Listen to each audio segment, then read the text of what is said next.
por região. Eu vou então chamar o Nilson Clava, que está aqui conosco, porque ele tem esse recorte. Boa noite, Nilson. Boa noite, Heraldo. Boa noite a todo mundo que nos acompanha ao vivo aqui na Globo News. Pois é, a gente separou aqui os recortes por região, começando pela região sul do país, Heraldo. Nessa região, olha aqui, Jair Bolsonaro atinge o seu maior índice se comparada com todas as outras. Tem 70% das intenções de votos válidos, segundo o Datafolha, enquanto aqui Fernando Haddad do PT tem 30%, ou seja, uma diferença entre os dois de 40 pontos percentuais. Vamos aqui para a próxima região que a gente separou, que é a região sudeste do país. Aqui também Jair Bolsonaro está à frente de Fernando Haddad. Olha lá, 64% das intenções de voto, enquanto Fernando Haddad do PT tem 36% dessas intenções. Vamos para a próxima região aqui, então, que a gente separou, que é a região centro-oeste. Aqui Bolsonaro também quase atinge aquele máximo, aquele índice de 70%. Tem 69% dos votos válidos, das intenções, desses votos, e Fernando Haddad do PT tem 31%. A próxima região que a gente separou é a única onde Fernando Haddad passa à frente de Jair Bolsonaro, que é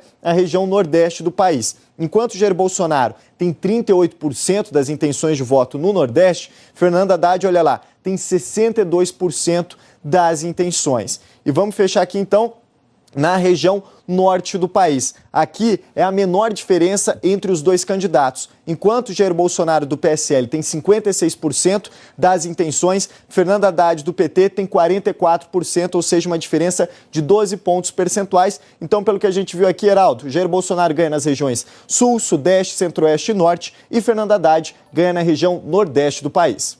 Eu vou ao Mauro Paulino. Mauro, o que é que mudou na pesquisa por região em relação ao primeiro turno, diante dessa pesquisa já de segundo turno? Eu diria que essa vantagem de Bolsonaro na região norte, que também tem uma propensão maior a votar no PT, então Bolsonaro teria que manter os votos nessa região, enquanto Haddad tem o desafio de roubar, de puxar de volta votos que poderiam ser petistas aí. Eu acho que também o desempenho no Nordeste do Bolsonaro é significativo. Também aí é uma oportunidade para Haddad tentar recuperar alguns votos. E agora o fortalecimento de Bolsonaro nas outras regiões, com uma vantagem bastante elevada, a exemplo do que ocorreu na apuração dos votos. Mauro, o PT deu uma guinada na sua estratégia política e tirou o Lula dos cartazes, tirou o vermelho dos cartazes, agora escreve Haddad no verde e amarelo. E o verde e amarelo era um ativo do Bolsonaro e era muito criticado pela esquerda, né? Eu me lembro que nas manifestações de 2013 e em outras manifestações contra Dilma e tal, eles diziam que os brasileiros que estavam com camisa da seleção eram brasileiros que se misturavam com a corrupção da CBF e tal. Agora eles vão adotar o verde e amarelo. Você acha que isso tem algum efeito, pode ter algum efeito no resultado? Eu acho que pode ter se vier acompanhado de propostas que estão nos anseios, especialmente dessa classe média que eu citei, a classe média intermediária, que equivale a 36% do eleitorado. E há aí muitos eleitores que podem ser convencidos, que têm a propensão a serem convencidos por um discurso que lembre a atuação, especialmente nos governos Lula. Agora, a retirada de Lula da campanha, da imagem de Lula, pode beneficiar Haddad em outras regiões, no Sudeste, no Sul, no Centro-Oeste, mas eu acho que os eleitores do Nordeste que idolatram Lula podem sentir essa falta, podem se achar traídos, uma vez que esses votos que foram para Haddad vieram especialmente da recomendação de Lula. Então, de fato, é uma campanha muito difícil para Haddad, são muitos desafios. Essa sintonia fina é, de fato, bastante difícil. O jogo está muito mais para o Bolsonaro nesse momento. A partir do olhar do pesquisador, da análise do pesquisador Mauro Paulino, vamos agora para o olhar da crônica política, Andréa Sadi. Bom, a gente está vendo aí pelos dados, eu quero contar um pouco a repercussão nas campanhas do Haddad e do Bolsonaro, como esses dados impactaram hoje as equipes. No caso da equipe do Fernando Haddad, eles têm essa avaliação de fato, que os próprios especialistas dizem, que ele precisa tirar um coelho da cartola. Precisa ali fazer uma espécie de choque de marketing, mais um marketing forte, principalmente em setores e propostas do Jair Bolsonaro, para fazer frente a essas propostas, por exemplo, na área de segurança. Por isso que essa semana, ontem, o Fernando Haddad já começou ali com governadores aliados a falar sobre isso, chamou o José Eduardo Cardoso, que foi ministro da Justiça do governo Dilma, para discutir propostas nessa área, para ver o que eles podem sugerir aí para o eleitor. Mas eles sabem que é muito difícil exatamente reverter esses votos que são do Bolsonaro, primeiro porque o eleitor é muito definido ali, muito convicto desse voto no Bolsonaro, que é antipetista, e essa estratégia do Fernando Haddad de se descolar do ex-presidente Lula, que já foi decidida, tem gente na campanha ainda com dúvida em relação a isso. Isso na campanha do Fernando Haddad, principalmente ali a estratégia em relação a isso que eu perguntei para o Mauro Paulino sobre a classe média que subiu no governo do ex-presidente Lula, é grata a Lula, tem irritação com Dilma Rousseff e migrou esse voto para o Bolsonaro. Então, é nesse setor, principalmente, que o Fernando Haddad vai focar e na área de segurança também.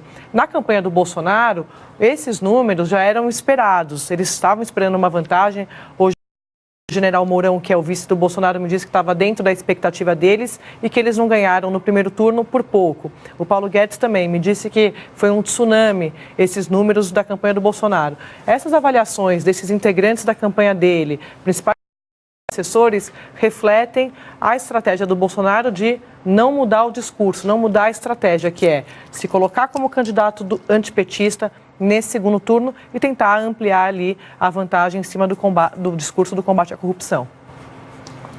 Heraldo, analisando esses dados por região, fica muito claro que o PT, que hoje está basicamente um partido que está forte na região Nordeste, perdeu também espaço em regiões que eram importantes para ele e de onde ele surgiu. Ele surgiu em São Paulo e a gente viu nos últimos anos, principalmente depois da crise econômica provocada pelo governo da ex-presidente Dilma Rousseff, pelo impeachment, pela toda a denúncia da Lava Jato, ele foi perdendo apoio no Sudeste e hoje a gente vê aqui que Bolsonaro não só comeu o voto de Geraldo Alckmin, mas também ele conseguiu evitar que o PT recuperasse espaço na região Sudeste, inclusive na Sul. Na Sul ele tinha força no Rio Grande do Sul, hoje não tem mais essa força. Isso mostra o desafio de Fernando Haddad nesse segundo turno e do favoritismo de Jair Bolsonaro dentro dessa análise do mapa de votação por regiões no país. Conversando com integrantes da campanha de Fernando Haddad, o que eles me disseram, pelo menos que a diferença que existia no final do primeiro turno ali, se manteve agora no início dessa pesquisa, ou seja, não teria sido criado ainda nenhum fato novo, talvez esse que o Merval falou, perguntou para o Mauro Paulino e ele reconheceu que foi um tento ali, um gol, né, pode-se dizer, do Bolsonaro nesse início de campanha, mas até agora não teve nenhum grande fato novo. Isso se refletiu basicamente nas pesquisas, ou seja, o pessoal do Fernando Haddad, pelo menos a diferença não aumentou, ficou só realmente nos 16 pontos e eles avaliam que a campanha de Fernando Haddad ainda não teve tempo de promover nenhum grande fato novo neste momento que pudesse diminuir essa distância. Aí, como a Andréa Sadi disse, eu também ouvi dentro da campanha, que eles vão tentar agora produzir fatos. A segurança, como a Andréa disse, realmente é uma tentativa deles de avançar num terreno que até o momento nessa campanha pertenceu a Jair Bolsonaro. Por isso foi até um pedido dos governadores do Nordeste, insistiram com o Fernando Haddad que ele precisa dar um foco mais intenso ali nessa questão da segurança, exatamente para tentar roubar eleitores de Jair Bolsonaro nesse momento. Mas não é fácil. Do lado de Jair Bolsonaro, eles acham que realmente mantiveram essa distância, para eles é um tento positivo. Eles mostram, eles avaliam até que é quase que impossível, na avaliação deles, que essa diferença caia e que Jair Bolsonaro perca essa eleição. Aí eu até perguntei para eles, mas nos últimos dias o Jair Bolsonaro acabou produzindo algumas declarações que não bateram bem no mercado, a questão de falando que não vai permitir a privatização de geração de energia no país, ou seja, descartando a privatização da Eletrobras. Também falou numa reforma da Previdência muito mais gradual, muito mais tímida do que a atual, que foi mandada pelo presidente Michel Temer para o Congresso. Aí o que eu vi? Mas Jair Bolsonaro também não pode produzir notícias nesse momento negativas para ele. Se ele falasse uma reforma da Previdência ali muito profunda, mais ousada do que a atual, ele poderia perder votos. Então ele está pensando muito mais na eleição. Depois da eleição, ele passa a governar, segundo me disseram, focado numa agenda liberal mesmo, ao estilo de Paulo Guedes. Geraldo. Bom, o resultado da pesquisa surpreendeu um pouco a campanha do Haddad, que já esperava uma vantagem do Bolsonaro, mas foi um pouquinho maior do que eles estavam calculando. Eles já estavam com uma estratégia de tentar ampliar a campanha, por isso transformar a campanha do PT em campanha do Haddad, como eu já falei. Então, para tentar diminuir essa rejeição e conquistar eleitores que votaram em Geraldo Alckmin, em Ciro, em Marina. Por isso, eles admitem até que o próximo governo, um próximo governo petista, se Fernando Haddad ganhar, teria nomes de outros partidos. A primeira tentativa vai ser insistir com Ciro Gomes para que ele assuma um cargo na coordenação e tenha, se for vitorioso, um cargo no governo. Do lado do Bolsonaro, de fato, isso que o Valdo falou é o ponto de interrogação, esse zigue-zague que ele anda fazendo em relação a matérias econômicas, né, Valdo? Que era o grande trunfo dele, o grande apoio dele no mundo econômico, era a sua agenda liberal estrita. E esses tropeços como o de hoje, que abalaram o dólar, abalaram a Bolsa, tudo isso faz uma interrogação. E a constatação de que Bolsonaro tem tudo para ganhar, ele só não pode errar, mas a campanha é muito improvisada e esses erros não são descartados. Cristiano fala isso, não pode errar. O que eu percebi muito agora na campanha do Bolsonaro, jogar um pouco na retranca e fazer, quando possível, um gol.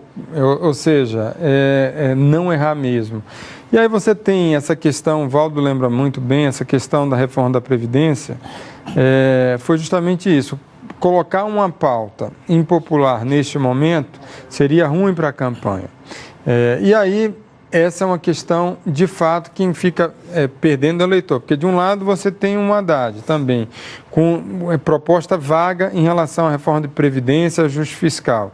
Aí você tinha ali no Bolsonaro um movimento do próprio o Guedes indo mais de encontro a uma agenda liberal. Ou seja, dá algumas respostas em relação a isso.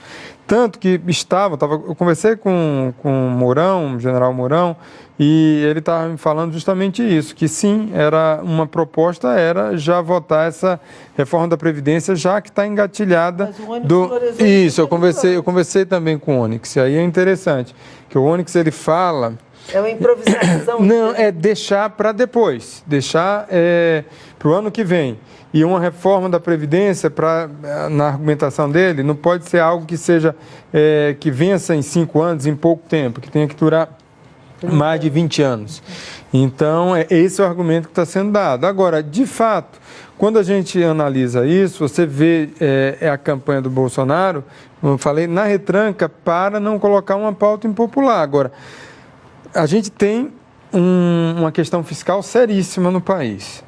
E de forma muito clara, todo mundo está falando de segurança, todo mundo está falando de educação, todo mundo está falando de saúde, mas para realizar ações nessas áreas, será preciso sim você ter uma correção fiscal, uma questão orçamentária. E aí é preciso aproveitar esse segundo turno para fazer um debate muito franco, abrir as contas, ou seja, esse rombo que há 5 anos já soma 500 bilhões de reais. Então, é preciso o eleitor saber a realidade e saber qual a proposta mais viável entre os candidatos sobre esse tema que é tão importante. Eu tenho a impressão que nenhum dos dois candidatos vai fazer isso, porque da parte do Haddad era preciso que isso estivesse junto com uma autocrítica, porque foi nos governos da Dilma que esse buraco se abriu. E com relação ao Bolsonaro, ele não vai fazer, também pela mesma razão que o Haddad não vai fazer, é porque é impopular. Todas as medidas que eles vão tomar, e qualquer um dos dois tomará, são medidas impopulares. Ninguém ganha eleição anunciando medidas impopulares. Portanto, acho que isso não vai acontecer. Agora, acho que a situação do Haddad poderia ser melhor se ele tivesse adotado esse verde e amarelo, essa pacificação e tal, desde o primeiro turno, né? O PT deixou aberto para o Bolsonaro ou para outros candidatos que não souberam aproveitar, como o Alckmin, que seria o ideal nesse ambiente. O PT radicalizou muito e comprou a briga com o Bolsonaro. E o Bolsonaro já vem radicalizando há anos. Então, ficou uma coisa polarizada que o centro desapareceu e os extremos ficaram em luta. Se o PT não tivesse encarnado a extrema esquerda, não tivesse radicalizado o programa de governo, por exemplo, que agora ele está querendo mudar, talvez ele tivesse mais chance de representar esse centro-esquerda que um dia o PSDB representou. Mas deixou o PT e os outros candidatos deixaram esse eleitor que um dia foi do PSDB órfão à procura de uma solução. E a solução pareceu a eles ser o Bolsonaro. Mesmo que eles não gostem muito, o antipetismo ajudou a uma decisão dessa.